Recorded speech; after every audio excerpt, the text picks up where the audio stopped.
Alright, shalom wa ahava alaikum. Hurnota shel asifrota.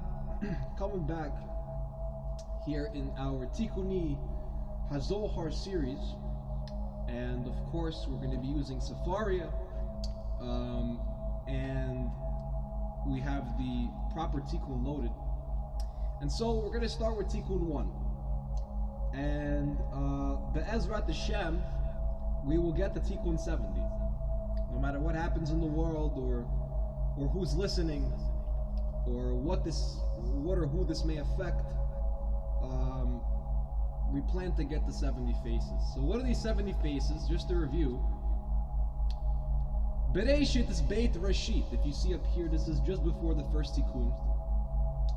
This is a shorter Tikkun, but it might be a longer video because there's a lot of keys packed in here. But basically Rashbi opens up by saying like this. Bereshit translates generally to in the beginning. But that's what we teach the kids. Moreover, that's what we teach the general public. In the beginning, God created the heavens and the earth.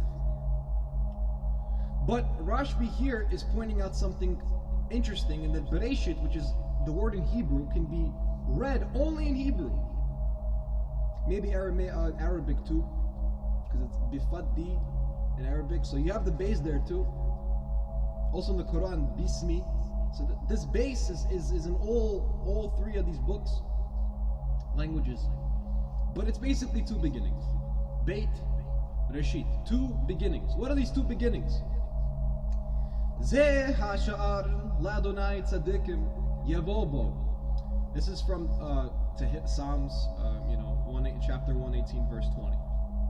So this is the true gate in which the tzaddikim enter into. The real righteous of God, they don't enter in through one gate. Oh, there's like there's this teaching saying there's only one path to God. I'm like, yes, there's only one path to God, but that path of God must be also known as the truth of God. The truth of God must also be the way of God, and the way of God must also be the life that God intended for us to live. And so therefore we may call the straight path the light. And so this light is only accessed by what? Dayichu tir'a detzikaya Diit lon rishala ahlantaman wa achnin udlawil. And so this is the gate of the tzaddiks, the pillars, which were given permission to enter there. Meaning that if you come across a wisdom like this, you come across a specific point like this, where you're being told that there are two beginnings, there are two ways to understand the Torah, I can tell you like this, that on one understanding, we can say, okay, these two beginnings are the written Torah and the oral Torah, right? And people would have questions because these Elin, Inun, Shvin, Anpin are 70 faces to the Torah, and then we have the Torah, which is one face. So how do you reconcile 70 faces into one face? It's the same question as asking, how do you reconcile 70 nations under the monarchy of Israel? It doesn't make any fucking sense, right? All of the Goyim say, where did it come from? The Christians might say, oh, that was the beast that was, is not, and now is. The Jews might say, we're not ready, we haven't been ready for 6,000 years. But yet there's one gate which the tzaddiks enter into, and that's the esoteric Torah. Not just the exoteric Torah. We're going to build a third temple. You're going to build a third temple? Let me see you build a tabernacle first. Go choose a vacant spot in the middle of the desert in Eretz Yisrael, I would say to the Tzionim and to all the Yahudim there who think they have something, and build a tabernacle. Then, when you build a tabernacle and you follow the first construction of Torah, and HaKadosh Baruch Hu sees that you can manage that, then maybe there will be something happening at the third temple, at the base of Mikdash, because no one knows how to fucking read. So the very first time you open a Torah, you're only being exposed to one face. Just like when you meet a woman, you're only being exposed to one layer of who she really is, because as it is known, no man knew her. No man knew her. None. Not one. Not one. And so, this place is only known through penetration. Tzedekaya it dach yain mitaman bar reshimin tzairin umit chakin de yuknin de ilain wetatein. This first tikkun starts off by explaining to you that true righteousness, that the ones who enter into Gan Eden are not the ones who memorize lines of Torah. The ones who enter into Gan Eden are not the ones who are religious. Because the lucid translation that the Cheap Edition of Mystery of Babylon brings down here is that and others and those who are not tzaddiks are banished from there. Meaning, if you're not righteous before God, if you don't follow the straight path of God, then you're not allowed to come in. And it's not a physical place. That is the entire foundation of these first three lines. That the place in which we enter into, the place, similarly, from which HaKadosh Baruch Hu proclaims his place, is not physical. Because the physical aspect of it is simply a result of all of Hashem's principles playing out through time and space. And so then it says through it, right? Barishin tzairin umit chakin diyuknin deilanin wetatein. Through it they are marked and formed and engraved in the likeness of those above and below. So these levels of Torah understanding, they themselves, the tzaddikim themselves, are actually brought to life. They are marked and formed, engraved, they are created, they are written in stone, these specific individuals, as being in the Tzelem Elohim, as being in the image of God, which is what it means to be in the likeness of those above and below.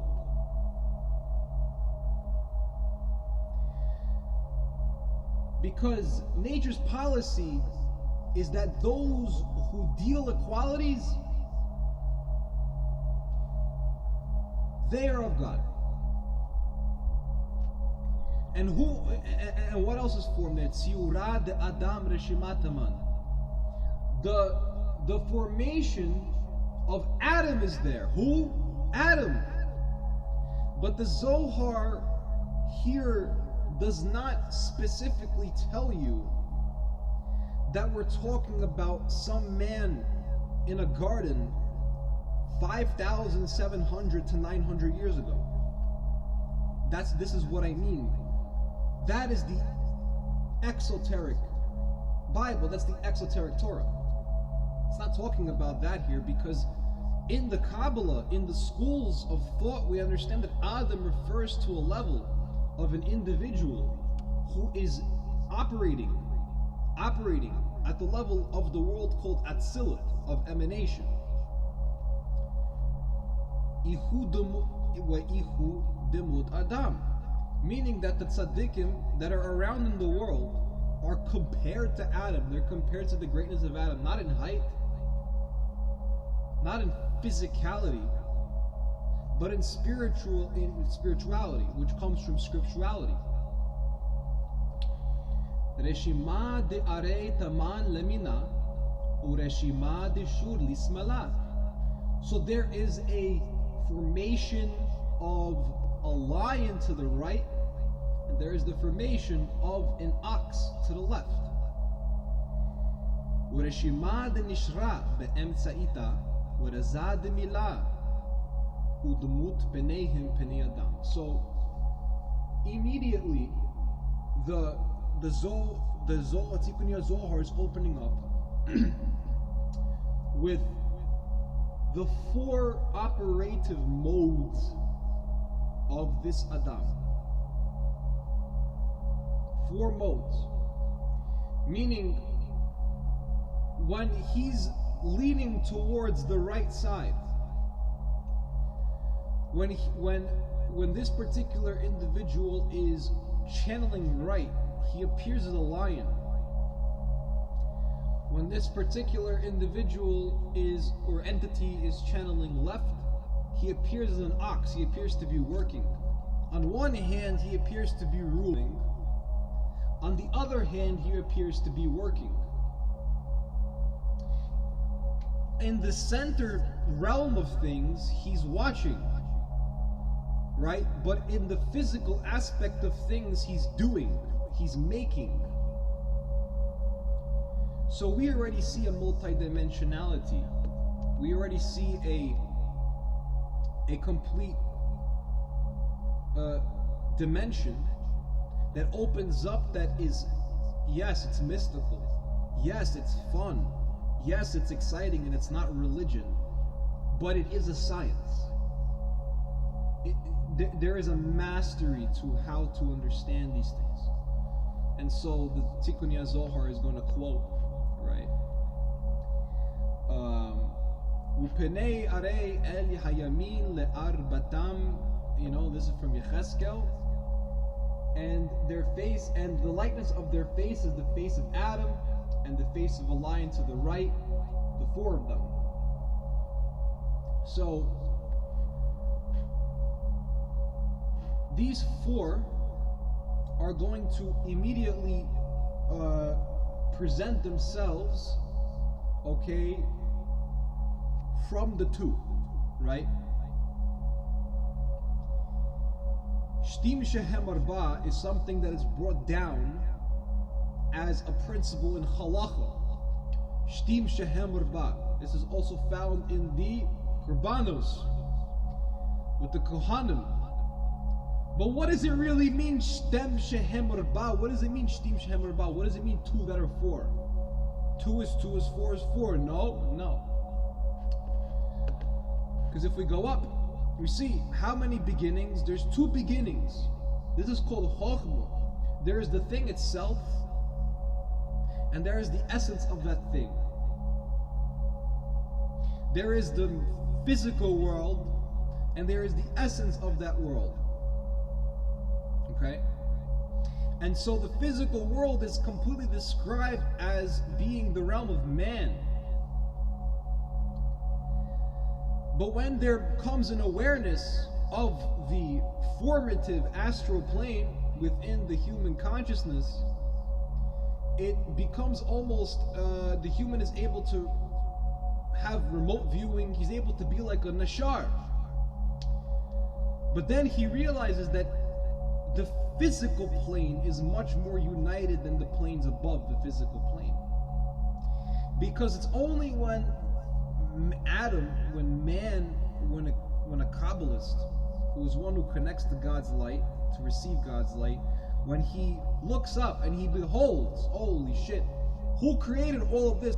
Who created all of these situations? He's going to immediately see that there is the face of the lion and the face of the ox, okay, which is respectively mercy and judgment. And this is a tree that it starts off within the physical world, and then eventually leads to the knowledge of mercy and judgment, which is pretty much needed for this world. It's not a tree that you stop eating from. It's a tree that you kind of know how to approach after a while. Now, lekul chayotha arba anpim, elin arba atwan dishmaya kadisha dadonai. Okay. So these four faces, these four anpin, are the four letters of the name.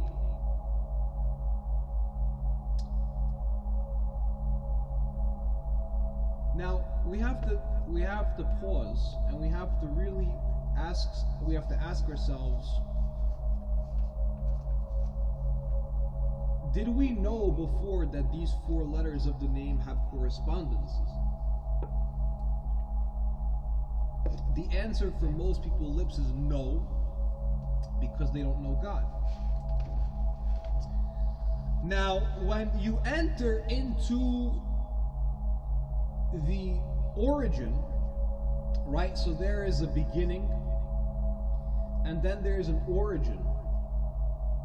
When you enter into the origin, everything in front of you becomes decomposed. So no longer are you seeing things in time. It doesn't matter if you come from the lineage of Judaism or Christianity or Islam or Hinduism or Buddhism or any type of icks and isms and iddies and all this stuff. Doesn't matter where you come from. The moment you understand something, the moment you have a bina about something and you see things in their place, there is no longer a separateness between you and God. You're not talking to God anymore. You're not communicating with the Almighty anymore. The Almighty has been talking through you the whole time to establish itself. And this mighty presence, then ahir behon, right? And so, which enlightens in them, okay? And so we're not actually talking about animals and men. Here we're talking about very ancient configurations. Deihu yod ha wauha. This is the name of Ma. Now, I did a video on the name of Ma, which out of the four holy names of the holy name, this particular name is most dealt with in Torah. I will repeat that again. This name is most dealt with in Torah because it represents the differentiation between the light and the darkness and all of its possible forms and permutations.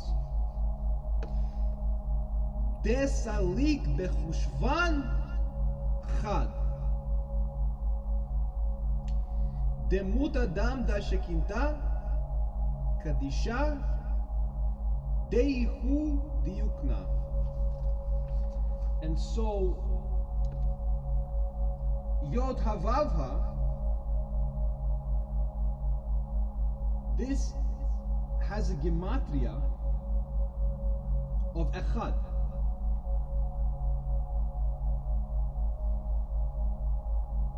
Now, that's, how do you get Echad? You get Echad by having 45, and that's 4. I should really have a notepad open, but I didn't get one ready, okay? So you have 4 and you have 5. This is how crazy this is. The name Ma is quintessentially Zerainpin. And why does Tikkuni Zohar open up with Zerain? Because everyone in the history of the universe has had a problem with Yiddishkeit and Jews because of mostly of the Gnostic Christian teachings, that the God of the Torah is the demiurge, and the Yahudim made it up. And I'm like, no, it's that Hashem comes down in whatever way he wants to come down, but we have a reference point of the categories of which he does so to get to know him. And so this name Ma comes down usually in judgment. And so therefore within that judgment is mercy, because there had to be a giving force to create the judgment. This is very esoteric. So you have 4, which is mercy, and you have 5, which is judgment. It's chesed and din. Now that 4 and 5 make up the Zerayin pin there. Then 4 plus 5 is 9, plus the 4 letters of the name is 13. That makes up Echad. And what is this Echad? Demot Adam, Da Shekinta Kadisha. This is the likeness of Adam, the holy Shekinah, Deihu Diukna, which is his likeness. So you have Adam, which is quintessentially a structure that is in the likeness of God. And then you have Shekinah, and Shekinah represents the divine feminine, who is there to portray and deliver his likeness. Okay, so there's a whole chain of principles that just got established here. Don't read this like a story. There's Beit Rashit. You have to be a tzaddik, you have to be like a master monk and really understand, meditate what's going on here. And that is that the Tikkun Zohar is now going to open up. And when it opens up, we obviously have to open up something that has been halaked or hidden. So in the next paragraph it says, Ihu chotam dilei. She is his seal. Allah itmar, right? You know, Shemini kechotam al lebecha. Set me as a seal upon thy heart. Lechaki amrat shekinta. Af al gav de antis telek le'ela'a. Even though you retreat upward from the universe, deyuknach la it adei minei le'olam. So even though you retreat upward from the universe, meaning, who is she talking to? She's talking to Zerayin Pin. Because Zerayin Pin seems to be always the part of the Godhead that's moving away, that's being angry and hiding himself. But what does the Shekhinah say herself, right? Dehiki amrat shekinta. It's very like cinematic language. The Shekhinah says herself, no, even though this is the case with Zerayin Pin, I'm always drawing closer to Zerayin Pin, right? So the Shekhinah follows the Zerayin Pin. The Shekhinah will follow in the likeness of the Zerayin Pin. So the Zerayin Pin here, what we're talking about the whole time is Torah. And Torah is primarily has 4 functions, 4 letters in a name. And we can read the Torah in principally 2 ways. We can read it as from beginning to end, which is called history. And if you do this, you will land yourself in a big klippa. And this is the klippa known as the cloud. And this cloud klippa, it locks you in time. Okay? It locks you in time. Most people can't see past the cloud. Okay? It's over their face. And this seal doesn't move from Zerayin Pin, okay? This particular sign, this particular covenant, this particular moving upwards. What is she talking about when she says you retreat upward from the universe? We have to remember here that this upward retreating is referring to a specific aspect of HaKadosh Baruch Hu. Which aspect? Kehachu chotam difafu ater deithdabek bei reshimo demar'ei chotama.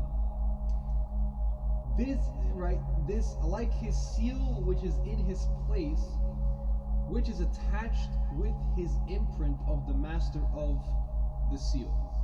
Meaning that we here are talking about the signature of God.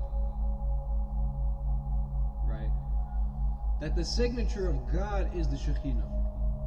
Just like the sign of a Jew is the Holy Covenant, the signature of God is the Shekhinah.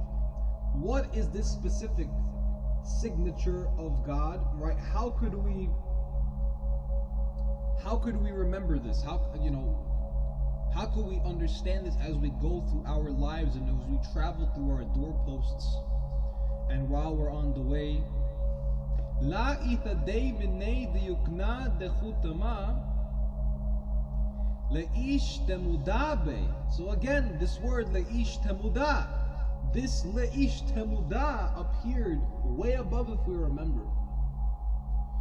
And this is in order to be recognized. This is now, before it was to know them, right? To know them, that God created His creation to give much joy and pleasure unto the creation of allowing God to experience it through us. But now this seal is more of a recognition of those who are really with God.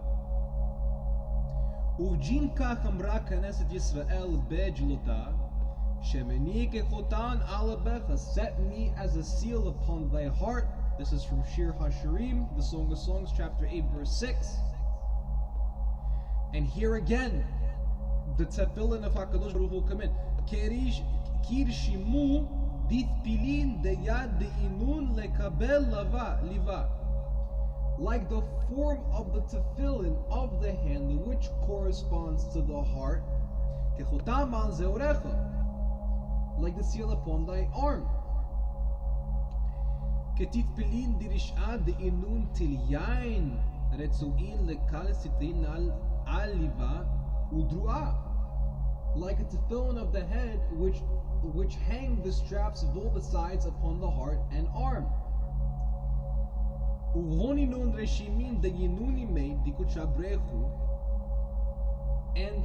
with them are marked these which are with him, the HaKadosh Baruch Hu, the Holy One, blessed be He. And so you would think that this marker covenant is to fill all the commandments and to sin no more, right? The mark of this covenant is to believe in God. That's true. Does it say anywhere to join a church? Does it say anywhere to go to a synagogue or to a mosque? No. It does mention the tefillin. Why does it mention the tefillin? Because the tefillin is two beginnings. There are two beginnings in the universe, right? Because of two pieces of tefillin, we have an arm tefillin and we have a head tefillin, right? We have the brain and we have the heart. De'it Shoshana, ve'it Shoshana. There is a rose and a rose. There is Israel above and there is Israel below. And everything is Israel. Wherever you're living in Israel. Because if you understand the congregation of Israel, and we understand it to be completely independent of this world, we see, well, when I'm wearing my tefillin, I am putting on the garments of Zerainpin. I'm adorning my reality with Zerainpin, with the garments of Zerainpin. Now, the tefillin come from a higher place. But this is one sign of the Holy Covenant. This is one sign of the seal. By the way, the letters you're staring at and you were reading from are the order of the seal. And so, what we're going to really be sticking to within these series is primarily the Jewish Kabbalah. The only reason I might deviate, get into extra books like Gnostic stuff and Islamic stuff, is simply to reinforce points that are coming from within the Hebrew Kabbalah. But other than that, everything must be based from the mainframe understanding, the central understanding that these two phylacteries, the tefillin, they come from the tradition of Mount Sinai. We've had tefillin forever. It's the ultimate mark of an Israelite. And so, for these people who fulfill the covenant in their own right, what does it say?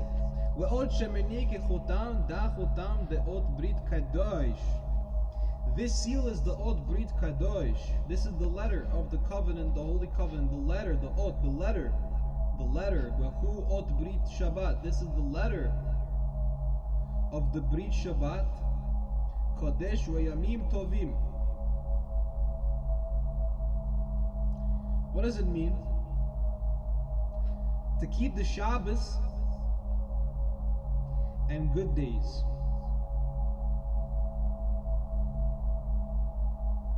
And so, after the Shabbat, once we learn to take a rest every 7th day,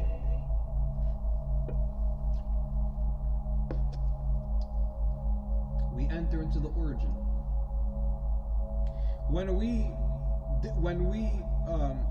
disregard the 7th day, we are now constrained in time. And so we have to take a step back.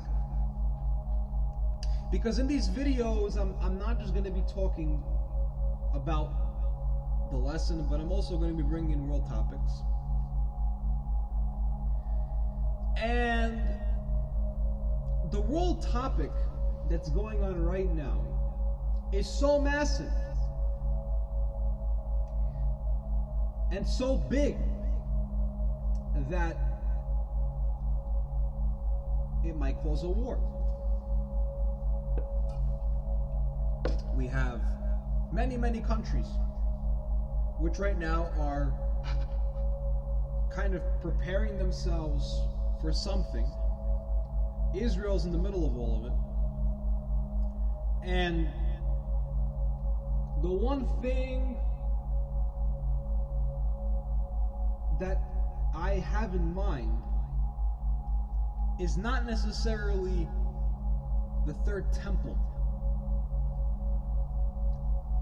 It's not necessarily building the perfect world. The type of speech that is being iterated in the news stories according to the world leaders today is scary.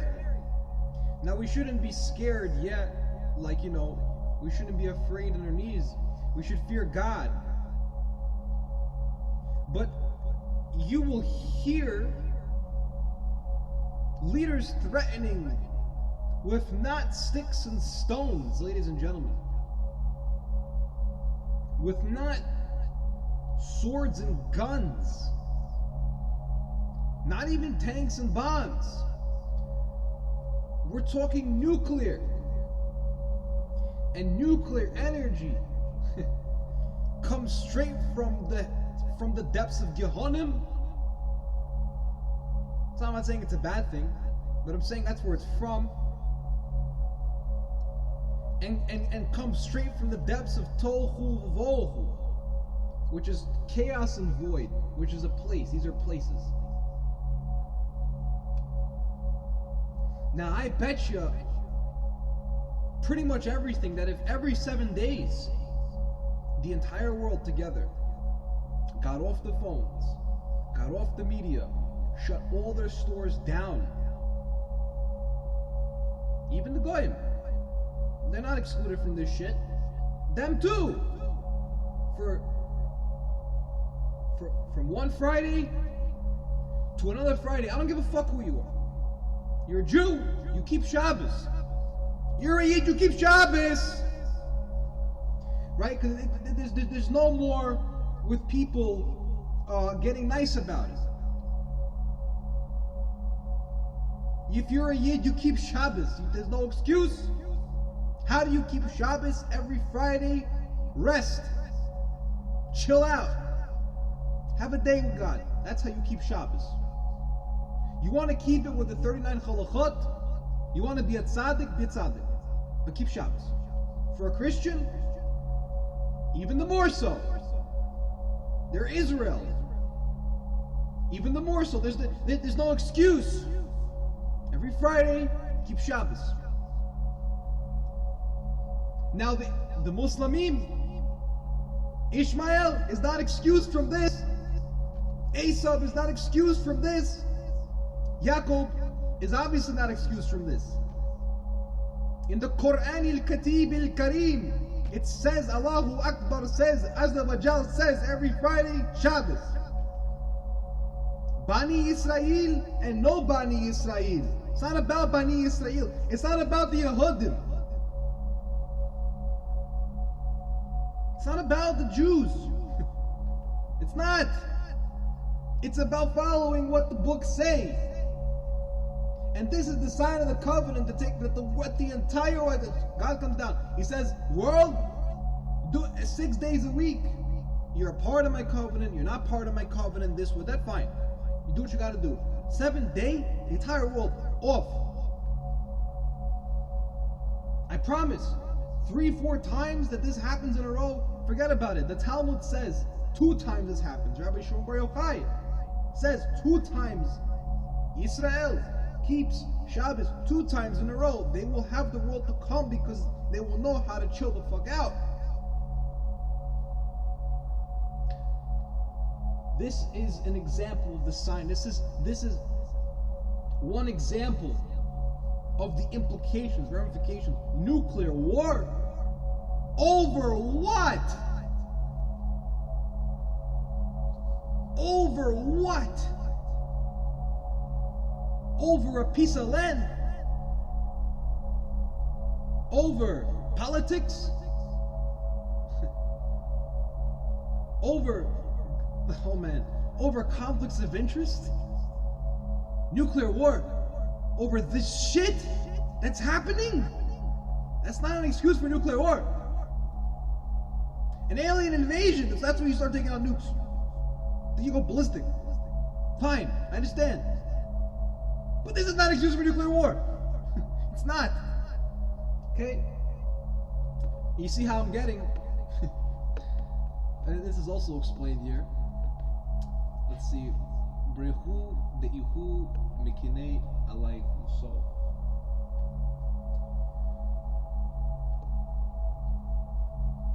It says later down that for love is strong as death, and that's very true. It's very, very true. So he azak kimavet ahavha, right? Because love is as strong as death, and that is fucking true. That is so true. That love is as strong as death. Now, apparently, all of the conflicts that are happening in the world are out of a result for the love of God. That's the sad part. Right? The Vatican is holding up for Jesus Christ when he comes back, right? Whatever they're doing for God. They're doing for Mashiach, right? Russia with Putin. They're all Eastern Orthodox Russians. Who are they doing it for? God. They go to church every Sunday. I'm sure most of them, all the ambassadors and him himself, look up and say, Bog, дай мне всё, right? In Russian it means, give me everything. Doing it for God, Mother Russia does it fine. The Tzionim, the Zionists, same thing. They just have a higher understanding of God. Same thing, they're doing it for God. Hashem says, this land I will give to you and your forefathers. Here we are. Everyone get out. Syria, same thing. Iran, Allahu Akbar. We're doing it for Allah. Why? Because this has to happen. Everyone's doing it out of so-called love for God. But what does it say in Shir HaShirim? Ki azah kemawet ahava. Love is strong as death. Tekifayuhu afreshota dikutsha brechu ushkintei me Israel. Ushkintai Israel. So, this is the seal of the Holy Covenant. It is the covenant of the Holy Sabbath and the good days. So you guys want good days. You guys want the world to come. Jews want Mashiach. The Muslims want Imam Mahdi. And they think they found Imam Mahdi. No, you didn't find Imam Mahdi. Imam al-Mahdi. No, you did not. It's impossible.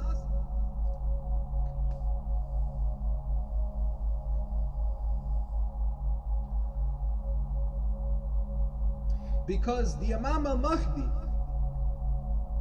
can only be, according to Jewish, Christian, Islamic eschatology, has to be a reincarnation of Moses.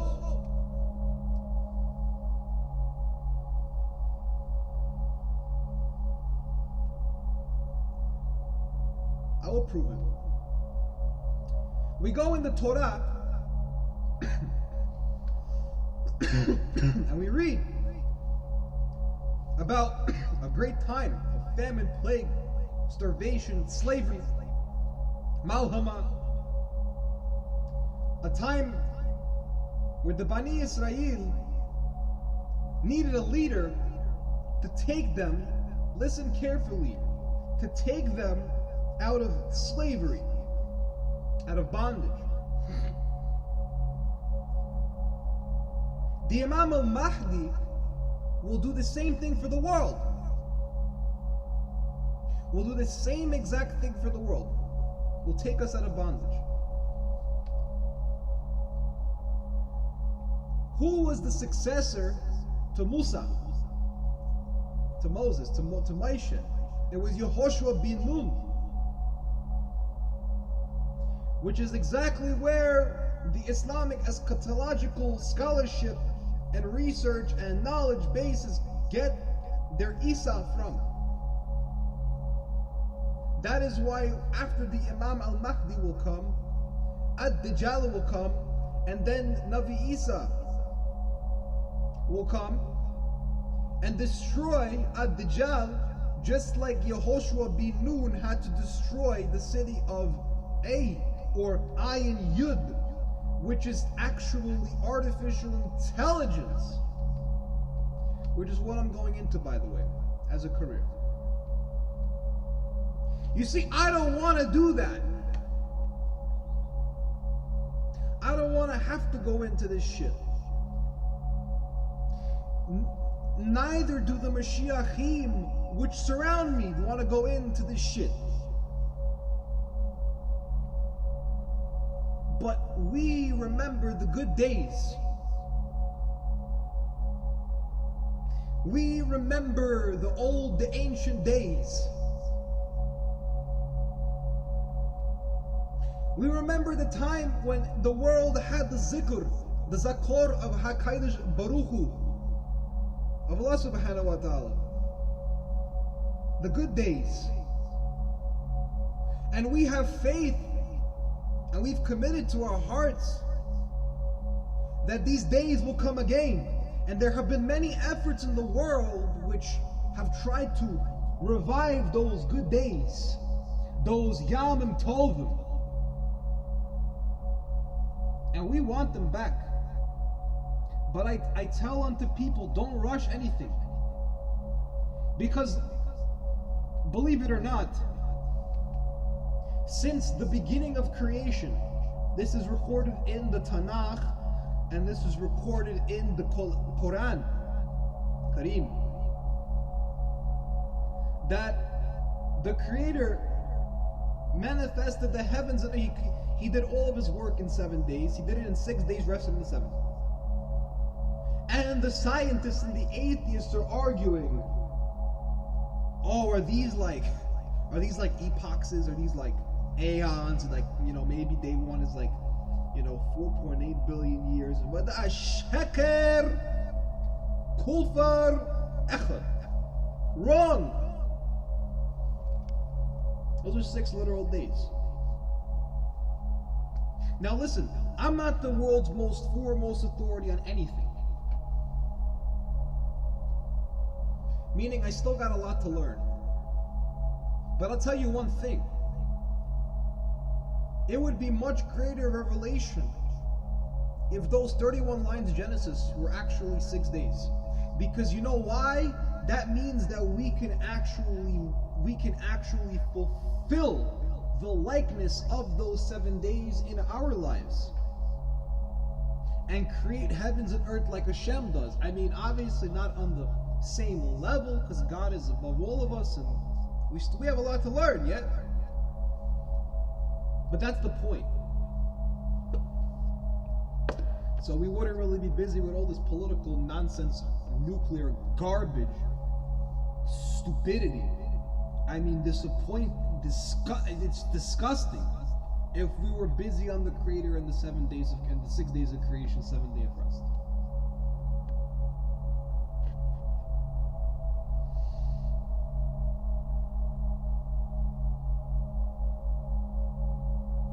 So we read on here.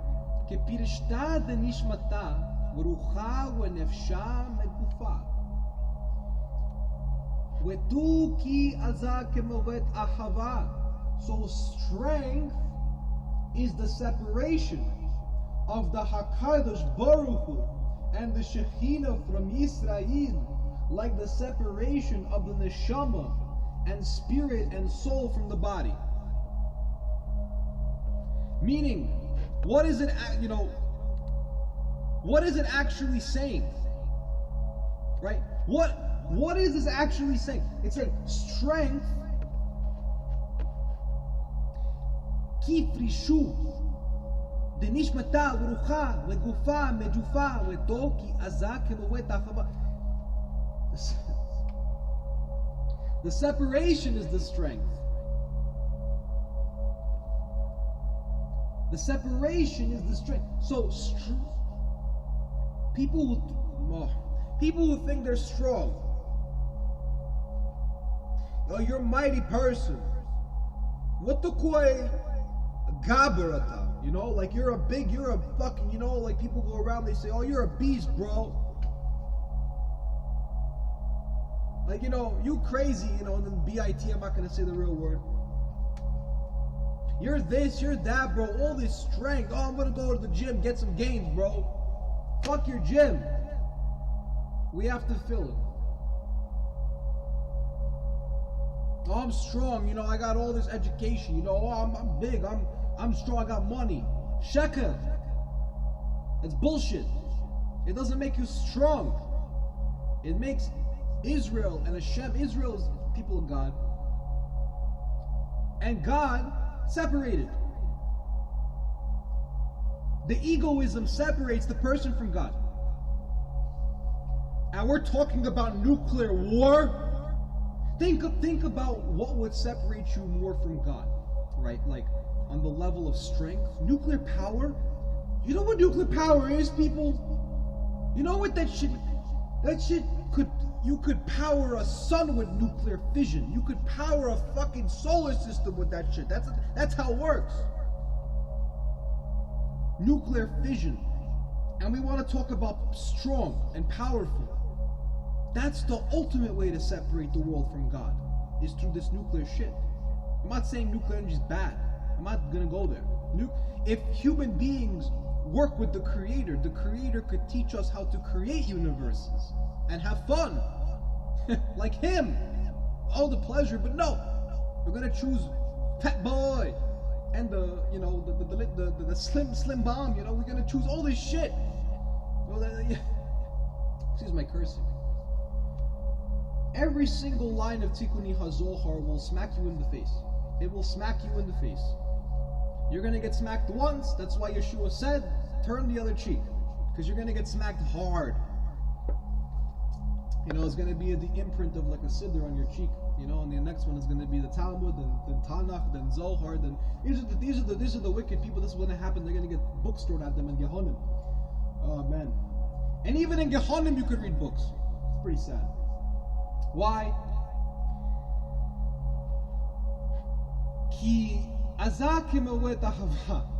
Because love is as strong as death.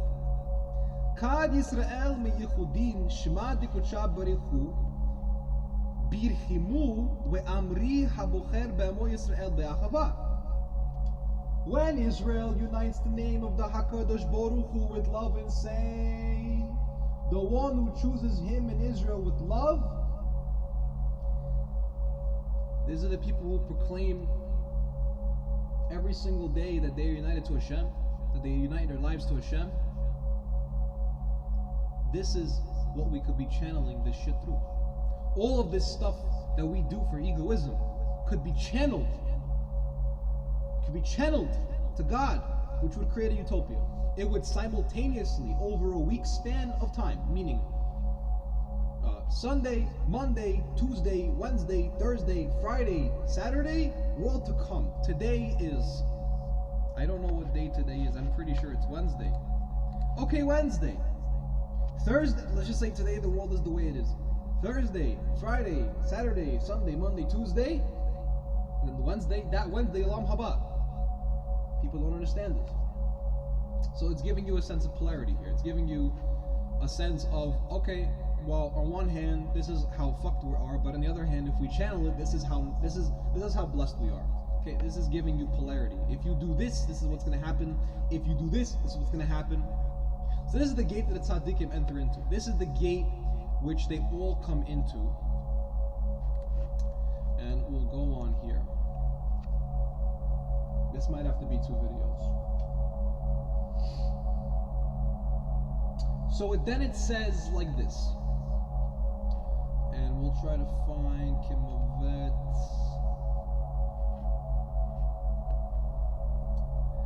Kasha kish'ul kana dikucha brechu deihi mekine alayhu.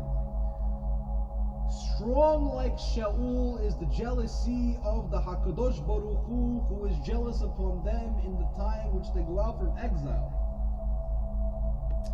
Bezimna de yifkud min gelutha, as I've just said, deihu yaha behahu zimna kana wenokemu va'al chama reshefeha rishpei esh behahu zimna yit'ar shemalar beshalchu vin delay. So during that time he will be jealous and he will be revengeful and the Lord of wrath.